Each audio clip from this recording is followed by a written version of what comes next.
ఓం కాళభైరవ దేవతాభ్యో నమో నమః.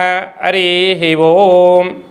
మేషరాశి వారికి ఒకవైపు ఏలనాడు శని ప్రారంభ సంచార స్థితిలో ఉండగా ఉత్తరాయణ పుణ్యకాలంలో చివరార్ధ ఆదివారం అమావాస్య 14వ తారీఖు రోహిణి నక్షత్ర సందర్భంగా మరియు 15వ తారీఖున సోమవారం అమావాస్య వస్తే సోమవతి అమావాస్య అంటారు. కనుక శనిపీడలు తొలగించుకోవాలనుకున్నా, మన ఇంటికి ఉండబడినటువంటి వాస్తు దృష్టిని తొలగించుకోవాలనుకున్నా, వృత్తులలో ఉద్యోగాల్లో వ్యాపారాల్లో మన ఎదుగుదలను చూసి కొందరు ఓర్వలేని పరిస్థితి ఉన్నప్పుడు మన పైన అధిక నరదృష్టి ఉంటుంది.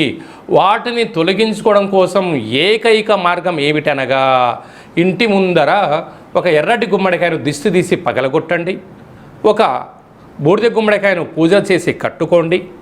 మీ యొక్క కులదేవతలకు లేక గ్రామదేవతలకు ఇష్టదేవతల దగ్గర ఒక నల్లటి ప్రమిదలో ఒత్తులు వేసి నువ్వుల నూనె వేసి దీపాన్ని వెలిగించుకొని, ఓ తల్లి జగన్మాత, ఓ కాళీ స్వరూపమా, ఈ అష్ట కష్టాల నుంచి మమ్మల్ని బయటపడేయి తల్లి అని చెప్పి ఒక చిన్న నమస్కారం పెట్టుకోండి.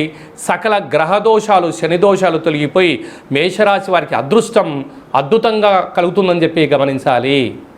మీ వ్యక్తిగత జాతకం తెలుసుకోవాలనుకుంటున్నారా?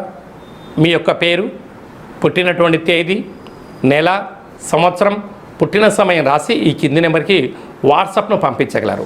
100 సంవత్సరాల జాతక రాసి పంపించి మీరు పుట్టినప్పుడు గ్రహ గమనాలు ఎలా ఉన్నాయి, ప్రస్తుతం ఎలా ఉంటున్నాయి, రాబోయే భవిష్యత్తు ఎలా ఉండబోతున్నాయో సవివరంగా సంపూర్ణంగా తెలియజేయడం జరుగుతుంది. అలాగనే డేటా బర్తులు లేనటువంటి వారికి మీ పేరు యొక్క మొదటి అక్షరం అనుసరిస్తూ రాశి యొక్క స్థితిగతులు తెలియచేస్తూ కాళభైరవ ఉపాసన చేత అనగా రమణ శాస్త్రం ద్వారా భూత భవిష్యత్ వర్తమానాన్ని తెలియజేయడం జరుగుతుంది. ఈ కింది నెంబర్ని అపాయింట్మెంట్ తీసుకొని సంప్రదించగలరు.